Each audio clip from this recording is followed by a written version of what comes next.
Assalamu alaikum, my dear students. I am Tawseef sir, your SST teacher. I hope you are all doing well. My dear students, आज हम पढ़ने जा रहे हैं third unit का पहला chapter chapter number 8 vital village and thriving towns. Vital means होता है एब्सोल्यूट, एसेंशियल और नेसेसरी, यानी हमारे लिए विलेजेस की कितनी इम्पोर्टेंस है, विलेजेस में ज़्यादातर पॉपुलेशन रहती हैं, वो कितने नेसेसरी हैं हमारी ज़िंदगी में, और उनकी जो फ्लोरिश कैसे हुए हैं वो विलेजेस, और टाउन्स किस तरह प्रॉस्पर होते हैं, ग्रो कैसे करते हैं, फ्लोरिश कैसे करते हैं, ये सब हम इस चैप्टर में पढ़ेंगे। आपको जैसा पता है कि विलेजेस जो है कंट्री का एक बहुत बड़ा, जो सबसे ज़्यादा पॉपुलेशन होती है विलेजेस लाइफ में रहती है, और ख़ासकर इंडिया जो है वो रूरल इंडिया माना जाता है, यानी यहाँ पे ज़्यादा आबादी विलेजेस की है। अब ये विलेजेस कितने इम्पोर्टेंट है, कितने एसेंशियल है, और इनसे जो टाउन्स भी हैं वो कैसे प्रॉस्पर हो सकते हैं, हमारी जो ज़िंदगी है इसी पे कैसे डिपेंड है, वो हम पढ़ेंगे। So my dear students, let us start. First of all मैं आपको बताऊंगा आयरन टूल्स एंड एग्रीकल्चर के बारे में। We often take the use of iron for granted today. कहते हैं कि आजकल जो हम आयरन का यूज़ है, मतलब हमारी ज़िंदगी में का जो आयरन है वो आजकल फॉर ग्रांटेड लेते हैं, हमें नहीं पता कि उसकी कितनी इंपॉर्टेंस है ज़िंदगी में। हमारी जो चीज़ें आयरन से बनती हैं वो हम एक अहम हिस्सा है हमारी डेली लाइफ्स का, यानी रोज़मर्रा की ज़िंदगी में आयरन का बहुत ज़्यादा मतलब इम्पोर्टेंस है या यूज़ होता है। आयरन का यूज़ जो सबसे पहले हुआ है 3000 साल पहले हुआ है इंडियन सब कॉन्टिनेंट में, और हमें इसकी कलेक्शंस कहाँ से मिलती है, मेगालिथ ब्यूरियल्स से। हमें कैसे पता चलता है कि पहले ज़माने में भी लोग इसको यूज़ करते थे। जो मेगालिथ ब्यूरियल्स हैं, पुराने लोगों की ब्यूरियल्स हैं, मतलब उनसे जो कलेक्शंस मिलती है हमें, उसमें बहुत सारी पीसेस ऑफ आयरन मिले, आयरन टूल्स मिले, वेपन्स मिले। और 2500 साल पहले, जब 3000 साल पहले इसकी कलेक्शन, उसके बाद ये पूरी तरह इसका जो यूज़ है आयरन टूल्स का वो बहुत ग्रो हो गया, फ्लोरिश हो गया।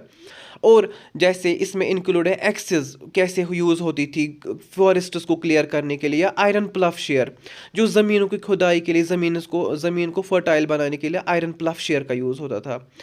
प्लफ शेयर हमारी एग्रीकल्चरल प्रोडक्शन को बहुत ज़्यादा फ़ायदा पहुंचाता है, उससे बढ़ जाता है हमारा एग्रीकल्चरल प्रोडक्शन। इरिगेशन प्रोसेसेस के लिए इन आयरन टूल्स का बहुत ज़्यादा इंपॉर्टेंस है।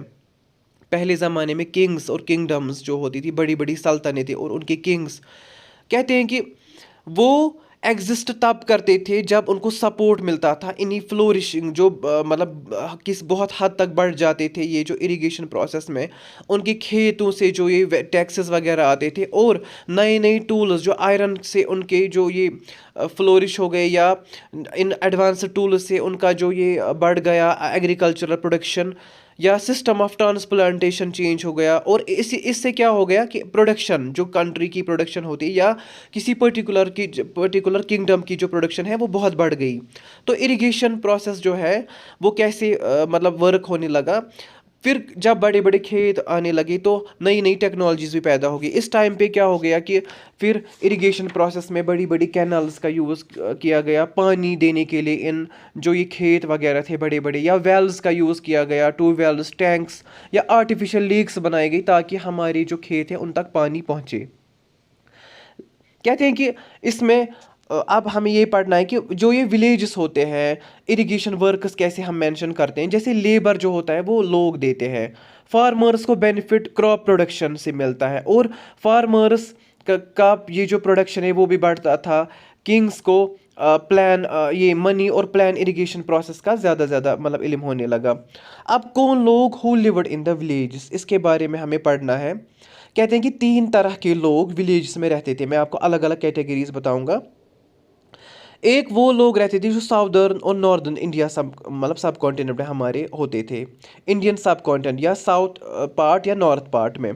तमिल रीजन में बड़े बड़े लैंड ओनर्स होते थे, उनको विलालर बोलते थे, यानी ये जो विलालर है ये इनके पास बहुत ज़मीनें होती थी। ऑर्डनरी, इसके बाद दूसरी है ऑर्डनरी प्लफ मैन, और जो प्लफ मैन जो ज़मीन पे काम करते थे, या ज़मीन जिनकी छोटी छोटी ज़मीनें होती थी जो खुद काश्तकारी करते थे, उनको उजावर बोलते थे।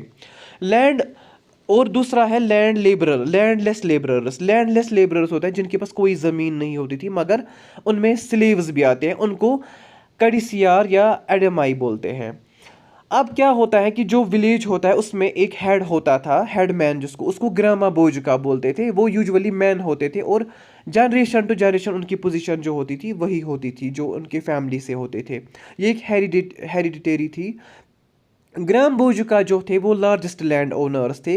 वो बाकी वर्कर्स को अपने लैंड्स पे लगाते थे ताकि उनका लैंड कल्टीवेट कर सके। इसके बगैर दूसरा जो था, ग्राम बोजुका के बगैर इंडिपेंडेंट फार्मर्स थे, उनको गृहपतिस बोलते थे।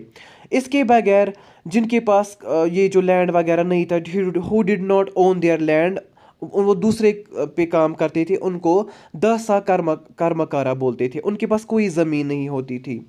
इन विलेजेस में बाकी काम भी होते थे जिससे विलेज ये फ्लोरिश हो सके, जैसे ब्लैक स्मिथ, पॉटर, कारपेंटर और वीवर्स भी होते थे, ताकि वो अपनी अर्निंग, अपनी मतलब जो उनकी ज़िंदगी है, लिविंग जो है उनका, जो रोज़मर्रा के ये इन्हीं कामों से वो अपनी लाइवलीहुड को बचा सके। यानी वो इन फील्ड्स पे काम करते थे और अपनी लाइवलीहुड को पालते थे, अपने बच्चों को, अपनी फैमिलीज़ को भी पालते थे।